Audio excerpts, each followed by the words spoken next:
Good afternoon. Emma. Oh, yeah, good afternoon. Brian Bell. Tamara Bryant. Bullock. Here. Good afternoon. Burnett. Cochran. Here. Good afternoon. Good afternoon. Cooper. Emily. Here. Afternoon. Max. Afternoon. Presley. Here. Good afternoon. Alex. Haley. Larimore. Here. Afternoon. Lanier. Afternoon. Luke. Here. Afternoon. McKenna. Here. Afternoon. Nathan Scott. Yes, sir. Afternoon. Nathan Smith. Here. Oh, yeah. Afternoon. Stinger. Sykes. Here. Afternoon.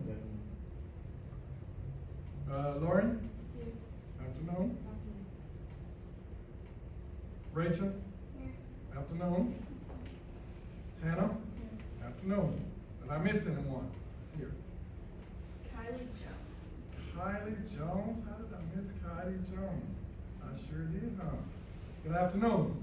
Did I miss anybody else? All right, very good.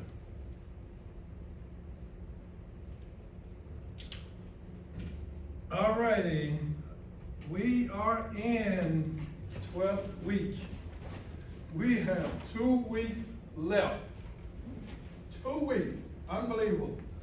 All right, 2 weeks. All right, so the 12th week. Okay, so in this particular week, we covering chapter 11. All right. As always, I present the agenda to you. I did the attendance. Chapter overview, I'm gonna do that. Chronic disease is what this chapter overview is gonna be about. And then the major research assignment, I'm gonna present that. All right, how to find the location on the worksheet. An example of how to complete this particular major assignment, okay, for this chapter here. All right. All right, so chapter 11, chronic disease. Okay, there was a couple of chapters and a couple of assignments that I had you guys do. And I presented the assignment before I covered the chapter. This time, I'm covering the chapter before I present the assignment that I want you guys to do. Very important. All right, you'll see how it's gonna tie together. All right, the research assignment is about chronic disease that's within you and within your family that you're gonna need to research and find out what they are, all right, for this assignment. In this chapter, you would identify the major types of cardiovascular disease, cancer, and diabetes. What are the major types? All right, you're gonna discover that. When you start working on your assignment that I'm going to present to you, you will be more knowledgeable when you're talking to your parents about what you need to find out. All right, in this chapter, it's gonna talk about the different types, okay? Also in this chapter, assess your personal risk factors for these chronic disease. Assess your personal risk factors. Right now, some of you, most of you, do not know what are these chronic diseases that may be within you or within your family. After you perform this research that you're going to do for yourself, you will find out what are the chronic diseases that's within you or your family. All right, then you'll be able to assess the personal risk. You're gonna know a little bit more, all right? The chapter gonna help you identify ways to assess this. I'm gonna provide you with an assignment that you're gonna have to do, okay? In the chapter, it's gonna talk about screening, it's gonna talk about diagnosing, and it's gonna talk about treatment options of these particular diseases that you're gonna see within this chapter, and you are going to discover within your family health history, okay? What chapter 11 is all about. Okay, then, as always, what's the plan of attack? What's the steps that you're gonna put in place for yourself once you identify what are the chronic disease that's within you? All right, when you do this research here, that would be your first plan. Your first plan is to figure out what it is. All right, then once you know what it is, then you'll be able to put together, with the help of this chapter, things to do. All right. So, as we move forward, this is your next project for this class. You're gonna have to interview your parents so you can figure out your family health research. You are going to have to interview them, all right? So I have this put in place at this particular time because next week when you guys go home and you have to get 4 days there, you'll have the opportunity to talk with them versus over the phone. I would prefer for this information to be done person to person, okay, face to face. So, when you perform this research, this is what you're looking to get out of it. All right, so knowing your family health history can help you and your family have a healthy lifestyle. When I refer to you, you know who I'm talking to. When I'm referring to your family, I'm talking about the people at some point in time, if you guys have children, I'm talking about that family. That family needs to be aware of what's going on as well. All right. Tracing the illness suffered by your parents, your grandparents, and other relatives can help your doctor, very important, predict the disorders in which you may be at risk at, and help you take action to keep you, and again, your family healthy, all right, and things to do. All right, so, as for most of us, what we need to know what is in the genes so you can better monitor your lifestyle, you need to know these things. More about your family health history. There are grandparents and great-grandparents that have health issues. And what I want you guys to discover and hope that you can discover is that here I am as a great-great-grandparent. And I had a health issue, i.e. cancer. I'm no longer here. Here I come to a grandparent and the cancer that they had came to me as a great parent, okay? Then I came here as the parent of you guys, and guess what? Sometime years later, I got cancer. Then I come to here, and it's you guys, and it's within you. This assignment is about understanding that this cancer that was here, and as I am sharing with you, will pass through. Back here, the great-great-parents had cancer, only lived a short while. Medicine improved, knowledge improved, it came to the parents of your parents, correct? All right, so they got cancer. Medicine got better. Medicine continued to evolve. They lived a little bit longer. Now your parents, if they have cancer, medicine improved, medicine evolved, instead of taking them out quickly, at some stage of the game, once it's discovered, a lot of people have what they call remission state. That means the cancer was there, they was able to take chemo, then they was in remission without the chemo. Now it's gonna come to you. Medicine gonna continue to improve. But now you guys are gonna go through a class that you guys are going to recognize what happened way back here. So when you have your communication with your physician, then they will be able to tell you some things to start doing today and be aware of. So now, when or if it gets to you, you will, like them, your parents, live a lot longer. Even catch it early, go into remission, where a lot of times cancer can be removed or whatever. All right, so more about your family health history is what's going to help with this to move forward for your health. Important health information to share with your child or children, always important. Accurate information to share with your physician. Who in here have had to go to a new doctor or doctor by yourself and had to fill out a questionnaire form on what's within you or your family? McKenna, okay. On those questionnaire forms, several questions, if not 1, 2, or 3, they ask, do you know what's in your parents? Do you know what's in your father? You know, are you able to answer that correctly? All right, so you'll need to have, and with this assignment, you will now establish where you got accurate information, because you have to do an assignment from Coach Johnson's class where you got to hear it right from the horse's mouth. The horse's mouth is that individual. It's that mother, that father, or the grandparents, if you were able to talk to them, that will share with you, what they may have within the family. We want you to have accurate information to share with your physician. Very key, all right? Resources. Okay, so I've been shouting, yelling out resources. Nathan Scott, who is a resource? Mother. Your mother. Absolutely. Absolutely.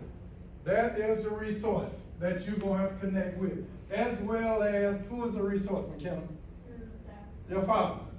We will, if you are able to, connect with your mother. That's your resource. I'm not talking about no textbooks. I'm talking about actually talking with these individual people, if you're able to. Your father, if you're able to. Resource, your grandparents, if you are able to. Your great-grandparents, if you are able to. All right, if you only have accessibility to one or the other, ask them questions about the rest of them in this particular assignment. Because I want you to get all the information that you can, okay?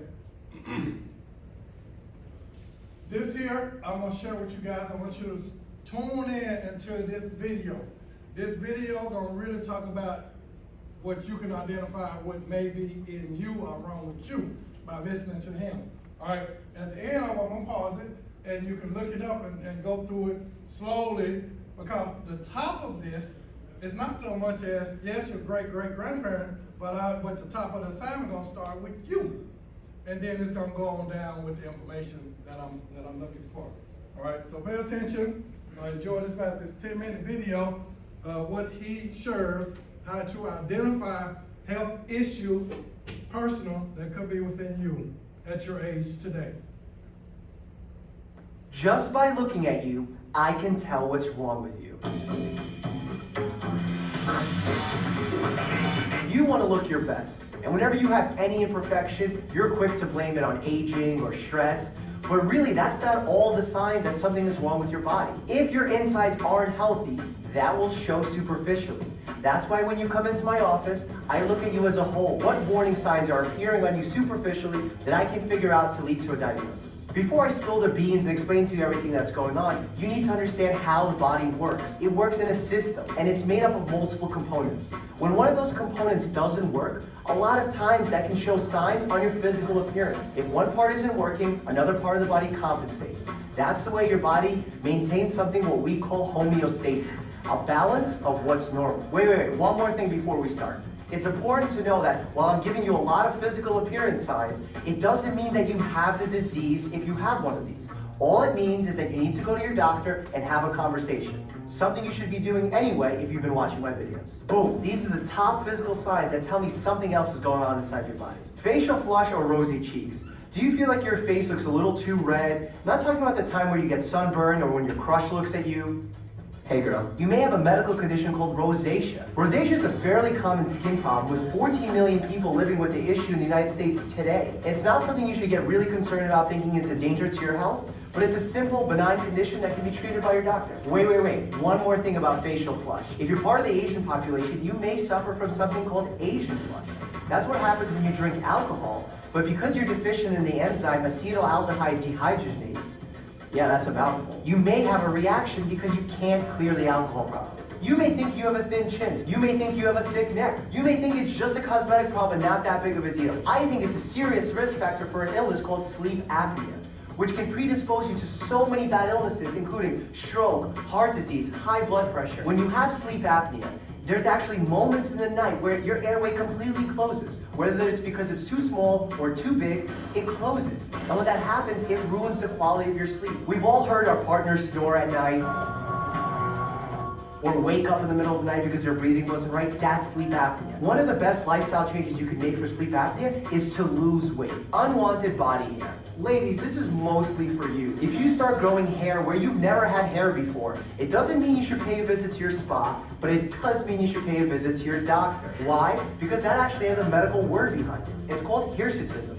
And what that means is you started growing hair in a place where men usually grow hair. This could be due to a hormonal problem, one of the most common being PCOS, which is polycystic ovarian syndrome. When you pair hirsutism plus abnormal periods, that's highly suspicious for PCOS. Hey man, you got stanky breath, bro? If you have bad breath or what's medically known as halitosis, it could be a sign of acid reflux. During acid reflux, the stomach contents, including food, acid, all get pushed up into your esophagus and create this nasty smell that you may notice when you think you have bad breath. A lot of people think they'll solve this problem by brushing your teeth more. That's not the solution. The solution is to go see your doctor. Some say the eyes are the window to the soul, but what I say, the nails are the window to your health.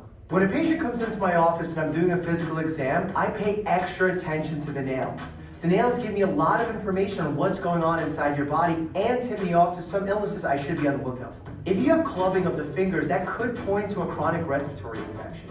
If you have spooning of your nails, that could point to a chronic anemia process. Some of you may worry about white marks or lines on your nails, and generally that's not a problem. But if you do have two lines running parallel horizontally across your nail, that could be something called Muehr's lines and representative of kidney or liver issues. Some of you may find dents or ridges in your nails, and generally that's not something you should be concerned about. If that does occur with some weird symptoms at the same time, that's definitely something I want to hear about and could point to a more serious autoimmune issue. Do you guys remember what the body's largest organ is? No! No! Skin. First things first, you know you have that little pimple, that little scratch that never seems to heal? To you, that may not be of any importance, but to me, it's incredibly important. If you have a non-healing wound of the face, it's squamous cell carcinoma until my tests prove otherwise. Also, of utmost importance to skin are moles.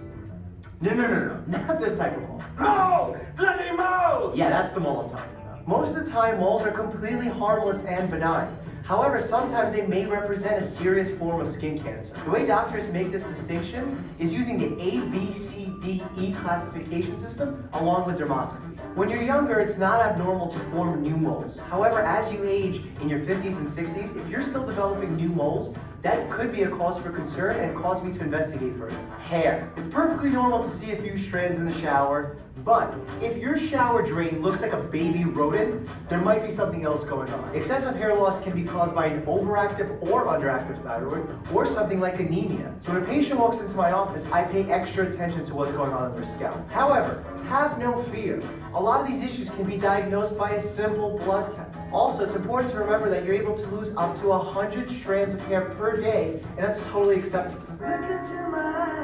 The eyes will give you a lot of information. If you look at the color of the eye, if there's something off, it's not perfectly white. A lot of times you'll see some yellowing of the eyes, and that has a medical name, it's called jaundice. That occurs when there's something wrong with your liver or your gallbladder. I can also look below your eye and get some extra information. Things like redness or bags can represent something called allergic shyness, which is a very common symptom of people who suffer with allergies. Springtime, fall time, very common. If you don't sleep well, if you eat high sodium foods, if you're dehydrated, the appearance of your eyes is going to appear fatigued, heavy, sad, and it's not going to be a pretty sight. You know what they say about big feet, right? Yeah, no. It's important to make sure that they're not just swollen. That could represent a wide variety of medical issues. Things like congestive heart failure, circulation issues, lung issues, autoimmune things like arthritis. All of those can lead your legs to balloon up. But if you have some mild swelling at the end of a long day of being on your feet, that's something called dependent edema, and likely nothing to worry about. A lot of these signs I've pointed out may seem like superficial concerns, but they truly tell me a whole story of what's going on inside your body. Never be afraid to tell your doctor if something's gonna feel right, look right, or even smell right. If you have any questions in the meanwhile, drop me a comment down below. We'll have a conversation and figure out what's going on. Otherwise, make sure to hit subscribe and share this channel with your friends and family. Those people over there are a little weird. Oh wait, that's me. The food that's supposed to be in your belly along with the acid gets regurgitated back into your esophagus, which creates that nasty smell you hear. We'll see. Hey yo, you got swole? Okay, so the first part of the assignment is what's going on with you. First part. Okay, some of you may know, most of you may not. However, this is a video as he went through some ideas, suggestions, some things to look at, that if you want to go back through it, it is on youtube.com. It's Dr. Mike, all right, where you can kind of slow it down if you need. Because the first part of it, I'm asking questions about health issue as it pertains to yourself, okay?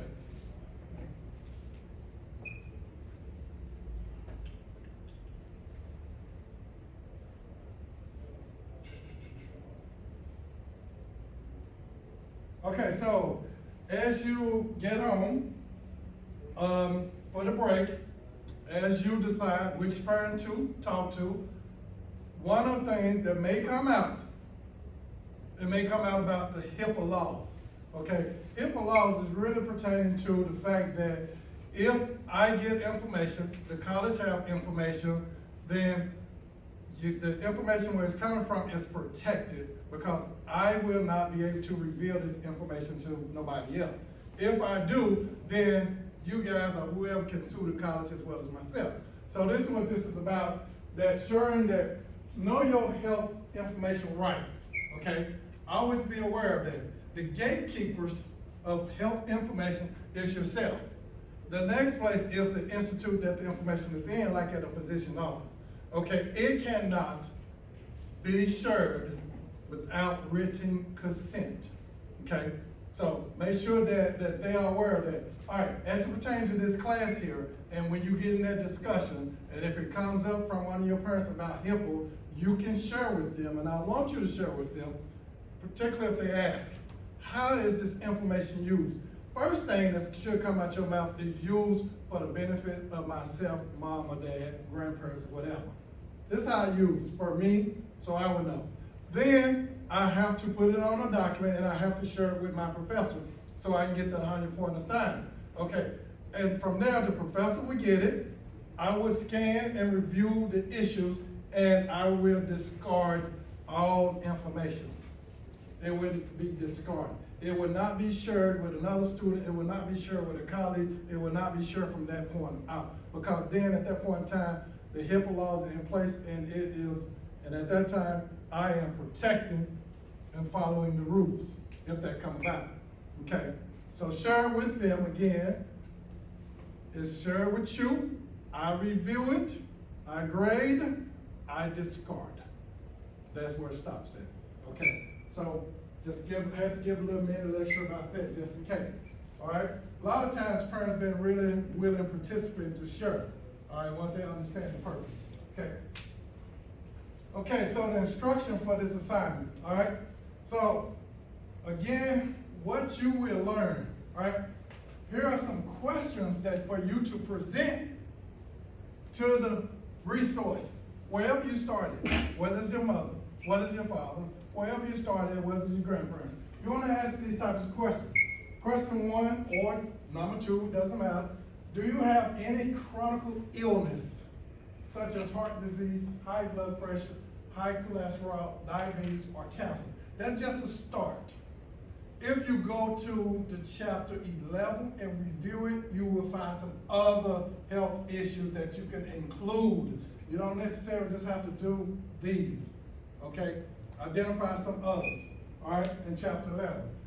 Another question you can ask if you don't know this: do you smoke? Most of us that we're around parents that smoke, we know they do. We don't have to ask, all right? Automatically yes or no, all right? Have you had any other serious illness, such as cancer or stroke? Ask the question, don't be afraid. Again, why? For your benefit, for your children's benefit, all right? This is the reason as you talk with them. Questions 3, 4, doesn't matter. How old were you when you had developed these illnesses? Very important. I myself had high blood pressure. It was diagnosed at 50. My mother had high blood pressure at 25. I wish I had known that she had high blood pressure at 25. All right, so there again, when I'm talking to my physician, I could have shared that with him when I fill out that sheet as far as what's in my family history. You know, that point in time, that doctor would say to me, James, if your mother got high blood pressure, chances are you're gonna get it. So cut back on the fatty foods and on the salt way back when. You know, and therefore, when I got to this place, maybe I would not have it, and it would take another 10 years before it hit me. But you wanna know dates, you know, how old were you, if you can get that information from them, all right? Have you or your parents had any difficulty with any other health issues that I did not ask? Okay, ask that question as you closing out your document, all right? What medication are you currently taking? They might, at that time, chose not to reveal that they got high blood pressure, but if you ask about the medication, they might say, I'm on high blood pressure pills. So you're on pills, so you must have high blood pressure. Okay, so ask what medication are you currently taking, all right? So the form here, family research assignment, you will be able to locate this form in the course material on the blackboard. Okay, so when you go into course material, this form is there. The questions are on this form, so you don't have to think about the questions that I shared with you. They are going to be on this form, and this is the top of that form. So when you go to that particular place, course material, when you go to click on that form and hit download and open, then you will have this here. This is your document that you will have when you start your conversation. Whenever you decide to start your conversation, you will have this in your hand. Hi mom, hi dad, I need some information, you know, and this is the research document that I have to use to put the information on. So this is the top part with your questions on there. Again, some questions not on here, some diseases not on here. You don't review chapter 11, and you may have ran across some more diseases that you want to ask, okay? Type 2 diabetes or whatever. So you can add that in there anywhere in your question. This is the bottom of the form. This is the form that you're gonna turn in to me after Thanksgiving. All right, this is the form right here. Obviously, you're gonna put your class time up there. All right, so starting with you, this is your name, go here. I just want words like high blood pressure, cancer, stroke, you know, whatever. You know, I don't want sentences. I don't need sentences, I don't want sentences. All right, I want cancer, stroke, you know. So the form will be completed as this example here, all right? So here the form is, like I said, you're gonna go to Blackboard, click, bring it down, print. In your hand, sit down, you have your interview question, mom, dad, what you have. All right, so for you, you're gonna put your name there, class time, any health issue, if you don't have input, any. If you need to figure out if you have any, go to that video, doctor, that I showed you, and listen, and look, and have self-examination of yourself. If you identify something based on that video, write it in there. Still nothing, put NA, you know, N/A. All right, I got high blood pressure there, that's what I got for me. All right, so depending on the parent you start with, if you start with your father, I got my father's name, this is just example, Thomas, health issue, high blood pressure, high cholesterol, colon cancer. That's an example, all right?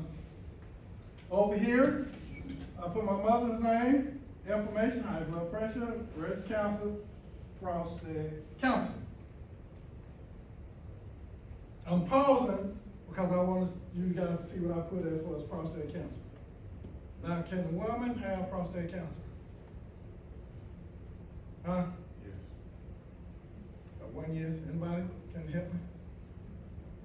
Don't know? What you say? Huh? No. Why not? Women don't have prostate. So you cannot have prostate cancer. All right. Well, for the sake of the example, I just put that in there. But see, that's the type of information you need to gather. All right? But women do not have prostate, only males have prostate. So we can have prostate cancer. Okay? So as you come on down here to your mother's parents, if they are available, if you can't connect with them, you talk to your grandmother, you ask pretty much the same exact question that you asked your mother. And you talk to your grandfather. You ask the same exact question, and hopefully they will reveal for you.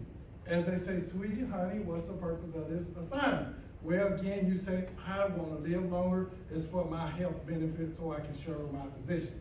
So I can start doing things accordingly. All right? And for your children. All right? Same thing with your father. Put in here father's name. You don't have to put the whole name in there. You can just put Ted. All right? There are issues. Now, if your parents at this stage of their life really do not have any issues, they don't have any issues. Just put NA in the box. Okay? We ain't gonna make them create no issues.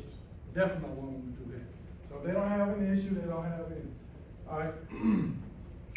But their parents, your grandparents, you know, depending on their age, should have some issue. All right? And hopefully they will identify those issues for you. Okay?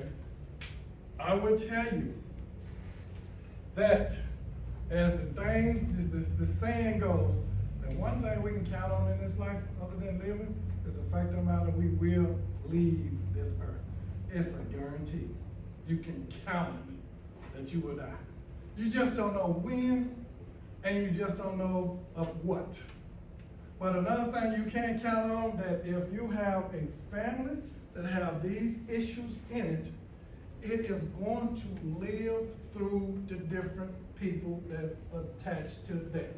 That is for sure. If there's cancer back here with my great-grandparents and my grandparents and my mother or my father, you can bet James Johnson will get it at some point in time in his life, if it's that way. It is proof. Proof is in the pudding. If there's diabetes somewhere back here, you can bet it's gonna come through.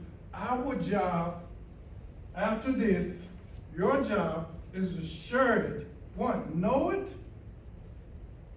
share it with the physician, and then do what he or she suggests that you do to keep it from coming to you sooner than you want it to come later. Keep it from coming sooner than later. All right, that will be your job as you continue on in your adult life. So understand the situation, share with your physician, establish a plan, follow that plan. All right. One thing about changing lifestyle, when a lot of times this tends to happen to us at our certain age, and then all of a sudden we get hit with one of these health issues. And then the physician said, you gotta stop smoking. You gotta stop eating fried foods. You gotta let go of all this salt. We just don't do it overnight. It is a process of stop doing something that we have been doing for 30 years, 35 years, and 40 years. All right, so, but now you guys will get an understanding of what's going on, and then again, as you talk to your physician, then you can put in place a game plan at that point in time. Okay? So this is a research assignment that I am expecting you guys to have a very intelligent conversation with your parents and get the information as needed and put it on there. Just look words, breast cancer, Alzheimer's, kidney disease, whatever that may be in there. Type it or legibly write it in. Legibly means that I can read it. All right? Only 3, no more. If they just have 2 issues, they just got 2 issues. Again, if they have no issue, they have no issue. And my final thing is this right here. If I have anyone here that is a doctor, and you cannot get this information from your parents, that's all right. Have your name here, indicate on your form, I am adopted. All right, and I will not be able to access this information.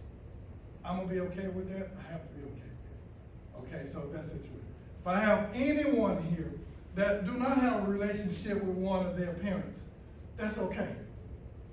All right, if you cannot, and I'm gonna ask you to, If you cannot connect with a relative of one of these parents and maybe ask the information, try that. But if you cannot connect with a relative and you just flat out can't get the information, just put it in there. You just cannot get it. At least have yours, whatever year, adopted or no relationship with one or the other side, if that's the case. And you will still get the full 100 points that's associated with it. Have I been crystal clear? Are there any questions about your assignment? Okay, it's due after Thanksgiving. Again, once you have spent that nice time with your relative, all right, and you submit it either via email or the following Monday, you're gonna submit it on the table here. It's complete. Always with any assignment, you're gonna, good luck with your healthy goals research. Have a great Thanksgiving. We got one more Monday, come here. And Monday when we come in here, it's just pretty much the check-in process on Monday before we leave. All right, so that's what we're gonna do, come in and check in Monday. And then that's Thanksgiving weekend. All right, so we do have 2 assignments. We have Smart Book, no lab. We have module. All right, those are the 2 assignments. What's gonna be very important, and I'm getting ready to close out, on that next week, Thanksgiving week, there's no chapter in that that's due. That week is gonna be used for whoever needs to catch up, spend that whole week catching up. All right, have fun with the chapter. Is there any questions as pertaining to what y'all need to do? Nope. Y'all are dismissed. See y'all on Monday.